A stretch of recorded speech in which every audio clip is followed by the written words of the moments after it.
Chile దేశంలో ఉన్న Atacama అనే ఎడారి. అక్కడ వర్షం పడదు. ఆ ఎడారిలో ఓ ఊరు మానవులే నిర్మించారు, మానవులే విడిచిపెట్టారు. వాన రాకతో కాదు, నీటి ఆలోచన లేకుండా ఓ నగరం మాయమైంది. పరిచయం లేని దేశం, కానీ చెరపలేని నిజం. దక్షిణ అమెరికాలోని చిలీ అనే దేశంలో ఒక ఎడారి ఉంది. పేరు అటకామా ఎడారి. ఈ ఎడారి వర్షం చూసి దాదాపు 500 సంవత్సరాలు అవుతుంది. అక్కడి నేల ఎండినట్టే కాదు, అక్కడి ఊర్ల కథలు కూడా ఎండిపోయాయి. ఈ ఎడారిలో ఒక పట్టణం ఉంది. దాని పేరు చకాబూకో. ఒకప్పుడు వేల మందితో కలకల్లాడిన ఈ ఊరు నీరు కనిపించక మానవులే వదిలేసిన ఊరైంది. తుఫానుతోనో భూకంపంతోనో కాదు, కానీ ఒక్క చుక్క నీరు లేక మాయమైంది. చకాబూకో పట్టణం ఒకప్పుడు నైట్రేట్ ఖనిజాల తవ్వే పనులకు పెట్టిన పేరు. వేల మంది కార్మికులు, వారి కుటుంబాలు ఇక్కడే ఇళ్లు కట్టుకున్నారు, పాఠశాలలు నిర్మించారు. కానీ ఈ ఊరికి ఒక సమస్య ఉండేది. అది నీటి కొరత. నీటిని ఇతర ఊర్ల నుంచి తీసుకురావాల్సి వచ్చేది. అది కూడా చాలా ఖర్చుతో. వర్షాలు పడవు, నేల తడవదు. మేఘాలు కనిపించినా వర్షం పడేది కాదు. అలా ఒక దశలో ఆర్థికంగా కూడా కంపెనీ కుప్పకూలింది. నీరు దొరకక, పని దొరకక మొదట ఉద్యోగులే ఊరిని వదిలేశారు.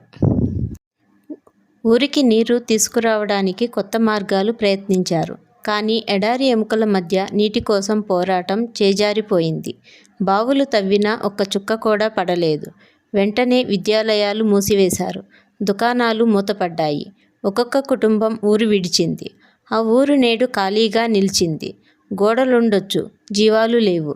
పట్టణం పూర్తిగా మూతపడింది, ఒక్క చుక్క నీరు లేక.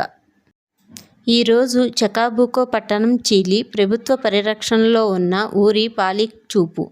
పర్యాటకులు వస్తారు, కానీ అక్కడ నివసించేవారెవరూ లేరు. ప్రతి ఇల్లు శూన్యంగా ఉంది. మానవుల శ్వాస లేదు. విశ్వంలోని అతి ఎండ ప్రాంతాల్లో ఇది ఒకటి.